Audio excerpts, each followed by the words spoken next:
So, dann lesen wir mal wieder in der Bibel. Ist es überhaupt wirklich wichtig, in der Bibel zu lesen? Ich meine, das ist ein altes, verstaubtes Buch. Reicht es nicht einfach, wenn ich mein Leben für Gott lebe und ab und zu bete? Ob Tom zurückgeschrieben hat? Solche oder ähnliche Fragen stelle ich mir manchmal. Ich habe mir mal ein paar Gedanken zum Thema gemacht und auch nachgeforscht, was eigentlich Gott dazu sagt, also sprich, was die Bibel zu dem Thema zu sagen hat. Ich habe einiges gefunden und stelle euch heute meine 5 Gründe vor, warum ich in der Bibel lese. Als ich nach Bibelversen geforscht habe, fand ich unter anderem diesen hier, denn die ganze Heilige Schrift ist von Gott eingegeben. Sie soll uns unterweisen, sie hilft uns, unsere Schuld einzusehen, wieder auf den richtigen Weg zu kommen und so zu leben, wie es Gott gefällt. So werden wir reife Christen und als Diener Gottes fähig, in jeder Beziehung Gutes zu tun. Der erste Grund, warum ich in der Bibel lese, ist, es ist Gottes Wort. In dem Vers steht, dass die ganze Bibel von Gott eingegeben ist. Klar haben es schlussendlich Menschen aufgeschrieben, aber Gott hat die Menschen gebraucht sozusagen, um seine Message an uns aufzuschreiben. Willst du manchmal Gottes Meinung zu einem bestimmten Thema wissen, aber hörst einfach nichts von ihm? Gegenfrage. Schlagst du auch manchmal die Bibel auf? Denn wenn die Bibel Gottes Wort ist, dann kannst du sie wie ein Brief an uns sehen. Manche sagen sogar ein Liebesbrief. Ich weiß nicht, wie es mit dir ist, aber wenn ich einen Liebesbrief bekomme, dann lese ich den ganz durch. Ich lese nicht einfach einen Teil und denke dann, ja okay, ich glaube, den Rest hebe ich mir für ein andermal auf. Ist eigentlich gar nicht so spannend. Die Bibel ist wie eine Bedienungsanleitung für unser Leben. In einem Vers, den ich vorher vorgelesen habe, steht, dass die Bibel uns unterweist, also uns lehrt, dass sie uns hilft, wieder auf den richtigen Weg zu kommen und so zu leben, wie es Gott gefällt. Durch sie können wir unter anderem erkennen, was Gottes Wille für uns ist, wer wir für Gott sind, worin unser Wert liegt, was unsere Aufgabe ist, wie wir leben sollen. All diese Sachen und so viel mehr steht in der Bibel.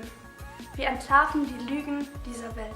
Wir werden durch Social Media, durch Filme, durch Zeitungen bombardiert mit dem, was die Welt von uns erwartet. Was ein gutes Leben nach weltlichen Standards ist. Erfolg, Geld, Schönheit, viele Beziehungen. Wenn wir nicht immer wieder in der Bibel lesen und schauen, was Gott dazu sagt, was Schönheit für Gott bedeutet, was uns in seinen Augen Wert gibt und was Gottes Wille für uns ist, werden wir so schnell von den Lügen beeinflusst, die uns die Welt auftischen will und fangen sogar an, diese zu glauben. Wir werden durch das Lesen verändert. Es bringt schlussendlich nichts, nur Gottes Wort zu hören, also in der Bibel zu lesen, aber nicht danach zu handeln, nicht dadurch verändert zu werden. Wenn wir in der Bibel lesen, ist es nicht, wie wenn wir in irgendeinem Buch lesen, denn es ist das Buch, es ist das Wort Gottes, dem König der Welt, dem Schöpfer des Universums. Durch das Lesen werden wir verändert, ob wir es nun wollen oder nicht. Es steht auch in der Bibel, genauso ist mein Wort. Es bleibt nicht ohne Wirkung, sondern erreicht, was ich will und es führt aus, was ich ihm aufgetragen habe. Der 5. Grund, warum ich in der Bibel lese, ist ganz einfach, weil es mir gut tut.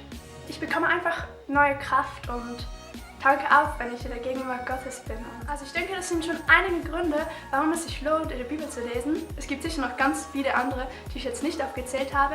Also wenn du einen anderen Grund kennst oder einen anderen Grund hast, warum du in der Bibel liest, dann schreib das in die Kommentare. Ich würde mich freuen, von dir zu hören und ja, auch etwas von euch zu lernen. Jetzt, wenn du noch nie in deinem Leben eine Bibel aufgeschlagen hast, nicht schlimm. Jetzt ist der perfekte Zeitpunkt, um zu beginnen. Falls du keine zu Hause hast, kannst du auch ruhig die Bibel-App herunterladen. Die ist kostenlos. Und dann würde ich dir raten, irgendwo beim Neuen Testament anzufangen, zum Beispiel beim Johannes. Wenn du schon ab und zu in der Bibel liest, aber wie ich öfters mal keine Motivation findest, darin zu lesen, ermutige ich dich wirklich damit anzufangen, regelmäßig darin zu lesen, denn das kann wirklich life-changing sein. Ich habe es in meinem eigenen Leben erfahren. Ja, reservier dir einfach irgendeine fixe Zeit am Tag, in dem du dir wirklich vornimmst, in die Bibel zu lesen. Das hilft wirklich, regelmäßiger darin zu lesen. Das kann wie bei mir am Abend sein oder es kann auch morgens früh sein oder in der Mittagspause oder wann du willst. Ja, versuch's einfach mal und sei überrascht, was passieren kann. So, das war's mit dem Video. Falls euch das Thema interessiert und ihr noch mehr Bibelverse zu dem Thema lesen wollt, ich habe euch ein paar in die Infobox geschrieben. Dann wünsche ich euch noch eine wunderschöne Woche mit viel Bibellesen.